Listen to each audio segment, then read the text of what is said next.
जादुई डंडा। एक खरगोश बेहद आलसी और कामचोर था। एक बार वह पेड़ के नीचे बैठा था। वहीं एक डंडा भी पड़ा था। खरगोश ने वह डंडा उठा लिया और उसे जमीन पर मारने लगा। जमीन पर डंडा मारते हुए वह सोच रहा था कि काश मुझे ढेर सारी गाजरें मिल जाती।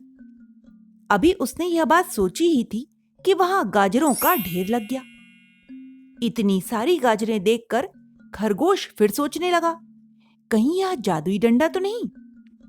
उसने डंडे को पुनः आजमाने के लिए जमीन पर मारा और कहा, मुझे हरी हरी घास खाने को चाहिए। खरगोश के कहने की देर थी कि वहां हरी घास का गट्ठर आ गया। खरगोश को यकीन हो गया कि यह जादुई डंडा ही है। खरगोश के तो अब दिन ही फिर गए। वह सारे दिन खाता और सोता।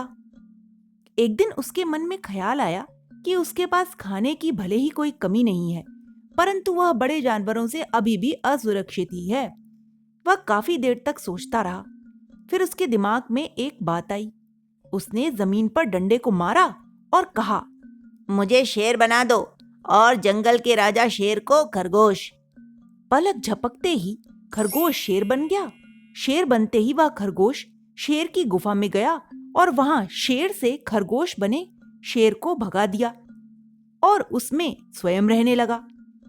अब वह खरगोश स्वयं को सुरक्षित महसूस कर रहा था। क्योंकि वह खरगोश केवल जादू के असर से शेर बना हुआ था, अतः सारे दिन गाजर खाता और सोता। उधर चापलूस लोमड़ी ने देखा कि शेर तो गुफा से बाहर ही नहीं निकल रहा है, तो उसे बड़ी चिंता हुई, क्योंकि वह तो शेर के सहारे ही अपना भोजन जुटाती थी। शेर जिस भी जानवर का शिकार करता, उसका बचा कुचा हिस्सा लोमड़ी को मिल जाता था। अंततः जब लोमड़ी से न रहा गया, तो वह शेर से मिलने उसकी गुफा में गई और उसे शिकार पर चलने के लिए कहा। पर वहां असल शेर तो था नहीं, अतः उसने अंदर से ही लोमड़ी को भगा दिया। लोमड़ी को तो अपनी भूख मिटानी ही थी। वह दूसरे शेर को जंगल में बुला लाई। तब जंगल के सभी जानवर अपने शेर के पास सुरक्षा के लिए गए। अब शेर बना हुआ खरगोश डर गया। वह भला असली शेर को कैसे भगाता? उसने उस वक्त तो सभी जानवरों को आश्वासन देकर वापस भेज दिया।